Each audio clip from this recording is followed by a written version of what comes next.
Thank you.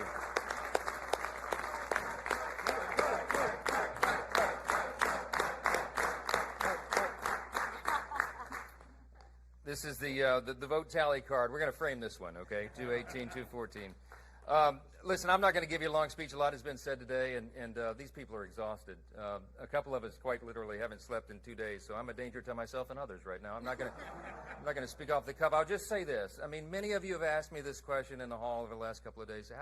But when it looked like that we might actually deliver this thing, particularly this morning, how did you know? I mean, what kept you going? Why did you think this was possible? You guys made an audacious plan. You brought the most comprehensive, complicated piece of legislation, probably, arguably in the top 2 or 3 in the history of the Congress, with the smallest margin in U.S. history, which we had for a big chunk of the first 100 days. And you put this audacious timeline. You said you were going to pass it out of the House by Memorial Day. I mean, some of you openly laughed at me when I said that back in early February. And then we said we would get it done by July 4th. We beat Memorial Day by 4 days, and we got this one done a day early. I just want to point out, okay? Schedule and under budget. So the question was, I mean, well, like, why? Why did you do that? Why did you think that was possible? Because it sums up. I would sum it up with one word. It's belief. Okay. We had a vision for what we wanted to do as a group. We believed in the election cycle last fall that we were going to be given this great blessing of unified government, that we would have the White House and the Senate and the House aligned, in alignment, unified government. And we did not want to waste that opportunity because we understand the history that comes along with it, the opportunity that we can do for the country, and we believe that we would have that chance. And then I believe in the people that are standing here behind me. I believe in this group, every single one of them individually. Some of them are more fun to deal with than others, you know. I mean that with the greatest level of respect. I love every single one of my colleagues. You know, even the ones I got to spend the more time with, right? Because everybody's here. Their motive is right. Their heart is right. They're trying to do right for their constituents. They're trying to serve the greatest nation in the history of the world that we're going to celebrate tomorrow. We don't take that lightly. I know their hearts, and I know what their skill sets are, and I know what they bring to the table, and I get up every day excited because I know that each of them are going to bring that to the table, and they're going to serve their constituents. You could not have a greater group of public servants than the people standing in this room right here. They will give their all for this country. And man, that's what the framers intended when they put this thing together 249 years ago. This is what it was about. So I believed in this vision. I believed in the group. I believe in America. I believe we have the greatest nation.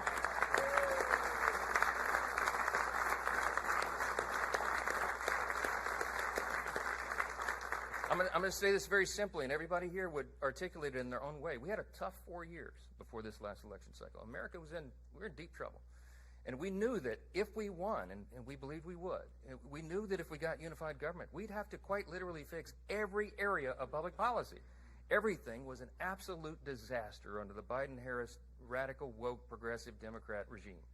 And we took the best effort that we could in one big, beautiful bill to fix as much of it as we could. And I am so grateful to God that we got that done as we did. Because of the dedication. Yeah.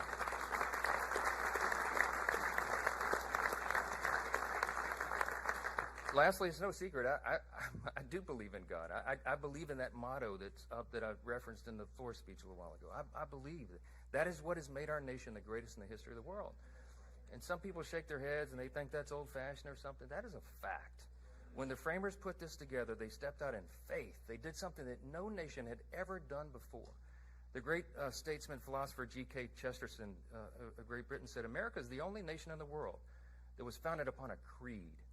And he said it's listed with almost theological lucidity or clarity in the nation's birth certificate, the Declaration of Independence. We hold these truths to be self-evident, that we recognize, we boldly proclaim the self-evident truth that our rights do not come from the government, they come from God himself. He's the one that gave us our rights. That's right.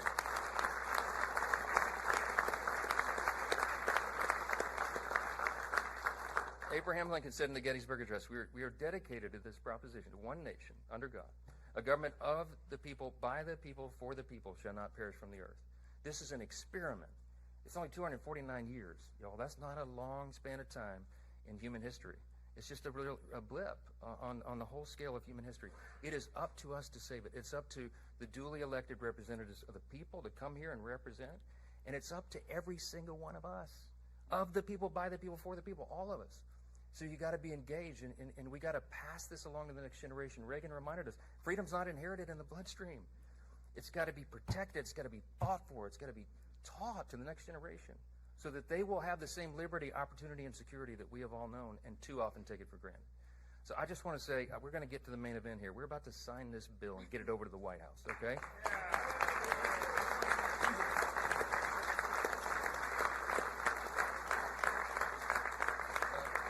Some of these men and women have got to go catch flights and stuff. So we're going to sign this real quick, and I'll take a few questions. But I just want to say this: do not take for granted what we have been given. This grand experiment in self-governance. We can preserve it, but we got to do it all together. God bless you. Thanks for being here.